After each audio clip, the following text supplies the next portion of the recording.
वर्णन कर रहे हैं। रात में सोते समय बहुत सावधान हो जाना चाहिए उपासक को। वैसे तो हर समय सावधान, पर सोते समय ऐसे सावधान होना चाहिए जैसे मृत्यु के समय योगी जन अपने सारे इंद्रियों को समेट लेते हैं और अपने स्वरूप में, अपने प्रीतम के स्वरूप में लगा देते हैं। तुम रोज शयन के समय ऐसा अनुभव करो, मैं नींद में जा रहा हूं या मृत्यु में जा रहा हूं, इसमें कोई फर्क नहीं पड़ता। पता नहीं आंख खुले कि ना खुले। कितने ऐसे हैं कि सोते ही रह गए, आप अब बेहोशी की हालत में जा रहे हैं, नींद में जा रहे हैं। तो एक समय रखो कि आप अपनी शैया पर इतने समय ही जाएंगे। एक नियत समय, हमने देखा है साधकों का एक समय होता है कि 10 बजे हमें लेट जाना है, सोना नहीं, लेट जाना है और लेटे हुए भगवत चिंतन करना। अब जब सो गए तो सो गए, नहीं सो गए तो उसमें हमें टेंशन नहीं लेना कि अभी नींद नहीं आई, 10:30 बज गए, 11 बज गए, ये नहीं। आंख मूंदी, मंत्राकार वृत्ति, तो बिना नींद की गोली के सो जाओगे। यह है ऐसा, भजन में मन लगाओ सो जाओगे। जिनको नींद ना आती हो उनके लिए सही दवा है, आप नींद का चिंतन न करके प्रभु का चिंतन करने लगो, देख लेना आप कब सो गए पता नहीं चले। और अगर सौभाग्य से नींद ना आई तो नींद में जो इंद्रियों को पुष्टता मिलती है वो होता है संसार का विस्मरण। नींद में खास बात क्या होती है कि संसार का चिंतन छूट जाता है, फिर वो मस्त हो जाता है। उसमें जो ऊर्जा शक्ति जागृत होती है, संसार के चिंतन से ऊर्जा शक्ति नष्ट होती है। तो 4 घंटे 5 घंटे संसार के चिंतन से रहित पड़ा रहा सुषुप्ति में, तो उससे ऊर्जा शक्ति फिर आ गई। और अगर 4-5 घंटे आप प्रभु के चिंतन में रहे तो संसार का चिंतन छूटा, आनंद सिंधु का चिंतन हुआ, तो ये नहीं होगा कि आज रात्रि सोया नहीं तो बहुत टेंशन है, परेशानी, ऐसा नहीं होगा। ये बहुत सावधानी की बात, प्रायः इस सावधानी में नहीं रहा जाता। बचपन से सदगुरुदेव भगवान ने यही शिक्षा दी थी, गुरु कृपा से ऐसे उपदेश मिले थे। सोते समय कोई वार्ता नहीं, कोई अन्य चिंतन नहीं, चुपचाप अपने मन को हटाकर केवल इष्टमय करो। कब नींद आ जाती है इसकी चिंता मत करो, इष्टाकार वृत्ति करके ही सोना चाहिए।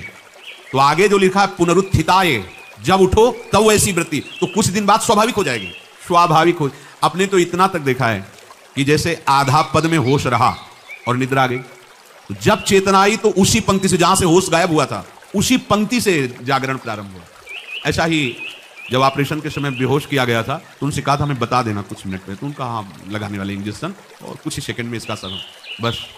तो जो पद चलाया था जब होश आया था तो वही पद चल रहा था, मतलब बेहोशी में वो पद अपना अधिकार किए हुए था। ऐसे नींद भी तुम्हारी भजन हो जाएगी, समाधि हो जाएगी, यदि आप सोते समय प्रभु का चिंतन करेंगे। बहुत ही सावधानी की बात है। यदि इस जन्म में परम लाभ लेना चाहते हो तो इस श्लोक को अपना जीवन बनाओ। कृष्ण व्रताः, हमारा जीवन का एक ही व्रत है कि हम अपने प्रीतम का भजन नहीं छोड़ेंगे, अखंड भजन। हमें ये नहीं देखना कि उपांशु मानसी को इसमें कितने गुना, हमें गुना बना नहीं देखना।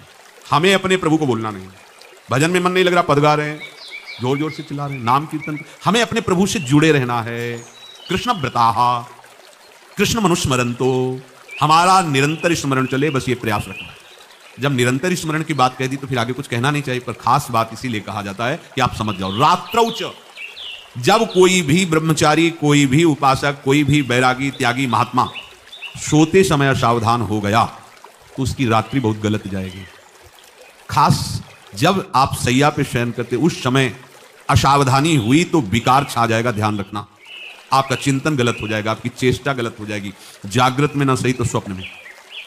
आप सावधान उस समय जरूर रहिए और उतना ही विश्राम कीजिए जितना आवश्यक हो। व्यर्थ में करवटें मत बदलिए, ये उपासक का स्वरूप नहीं होता। रोगी है तो बात अलग है, बड़े असाध्य रोगों से, नहीं तो ऐसी दिनचर्या नहीं होनी चाहिए। 3:30, अभी आधा घंटा तो है, ठीक है कमर ओढ़ लिए, ये साधक का नहीं होता। उचित समय, जो मान लो 4 घंटा विश्राम का, तो अब ये नींद का विषय आओ या ना हो, हम तुम्हारे लिए पुष्प बिछा के नहीं बैठेंगे कि आ जाओ आ जाओ। नहीं आई तो अब ये नहीं गया, अब इतने समय नहीं आई, जब 4 बजे उठने के समय कैसे नहीं, ये उसमें विचार नहीं किए, पहले फेंको और सैया से नीचे उतरो, भूमि को प्रणाम करो, आगे बात नहीं। वो फिर आपको ऐसा होता है 10 मिनट में तो कोई बात नहीं, 10 वो पार कर देगा, घंटा दो। रात्रौ च कृष्णम पुनरुत्थिताय, ये नियम लीजिए।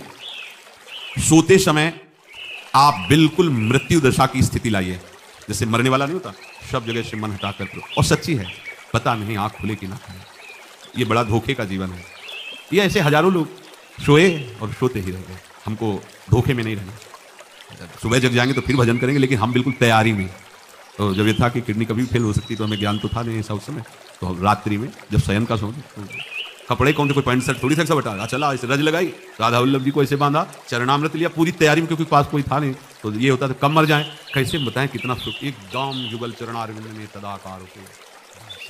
वो इसीलिए कहते हैं कि प्रतिकूलता और अव्यवस्था और दुख ये भगवत प्राप्ति का प्रधान साधन है। अव्यवस्था, प्रतिकूलता और दुख, ये अभ्यास उसी से। जब शाम के शयन करते तो पहले वृंदावन को प्रणाम करके और ऐसे भावना में क्रिया प्रयोग करते कि जैसे भी आपके अगर शरीर छूट जाता है रात्रि में तो आप धोखा न करना, आप बुला लेना अपने। और कैसे बताओ उस समय कैसे भाव होते थे, कोई पास नहीं, कोई सुविधा नहीं, 1 रुपया नहीं, तो एकदम दैन्यता, एकदम कितना सुख मिलता, वो एकदम केवल भगवद आश्रित। तो रात्रौ च कृष्णम पुनरुत्थिताय, ये बहुत पकड़ने वाली बात है। रात्रि के समय कोई और चिंतन न बनने पाए। देखो अब और उस समय खास करके विषय चिंतन बनता है, ध्यान रखना। दिन भर लड़ते रहोगे इंद्रियों से, और जब आप शयन के समय जाओगे तब वो अवसर ढूंढेंगी और आपको विषयों में फंसाने की चेष्टा करेंगे। कोई क्रिया या पूर्व में कोई क्रिया या कोई दृश्य या कोई बात अगर कहीं मोबाइल से मित्रता है और बगल में रखा है तो भूल जाओ रात्रौ च कृष्णम पुनरुत्थिताय। जब तक नींद नहीं आती तब तक फिर वो ऐसी सामग्री डाल देगा तो बर्बाद हो जाओगे। साधक मान लो, हमारी प्रार्थना मान लो, मानते हैं कि आज के समय में यंत्र का बहुत बड़ा प्रभाव है। अब यंत्र का प्रभाव देख लीजिए, ये छाती पे मोबाइल होगा, यही धड़कन के साथ वो घंटी बजे और ऐसा भगवान का खेल रचा है। और इसमें सबसे खतरनाक बात है कि आप जो चाहो देख सकते हो, जहां चाहो जाए। जैसे विश्व की पूरी बात, पूरा विश्वात्मा है, ये विश्वात्मा स्वरूप है, सर्च करो देख। अब अगर साधक सावधान नहीं है तो समाज में तो ऐसे कट गया। एकांत में जब शयन के समय गया उस समय मन आपको फंसाने की चेष्टा। प्रार्थना है अगर आपके पास मोबाइल हो तो एक उसका समय रखो। अगर आपको ऐसा लगता है कि कोई परिस्थिति आ जाए, हम स्विच ऑफ किए तो एक और मोड कहते हैं, कोई फ्लाइट मोड दो, क्या मोड में लगा दो, सीधे मत रखो, मोड में लगा दूर रख दो। आप अपने चित्त को प्रभु में जोड़िए। रात्रि के समय मोबाइल का प्रयोग मत कीजिए। मान लीजिए रात्रौ च कृष्णम पुनरुत्थिताय, सुबह उठते ही आपको कुछ चिंतन नहीं करना। सबसे पहले उठते ही, यदि आपके अभ्यास में आ गया तो ऐसा ही होगा, नहीं तो आपको पहले सदगुरुदेव भगवान का प्रणाम नमस्कार और कुछ भक्तों का, और फिर नाम जप। भले 5 मिनट ही करो, अपने आराध्य देव का सुमिरन, फिर अपनी दिनचर्या करो। ते कृष्ण देहा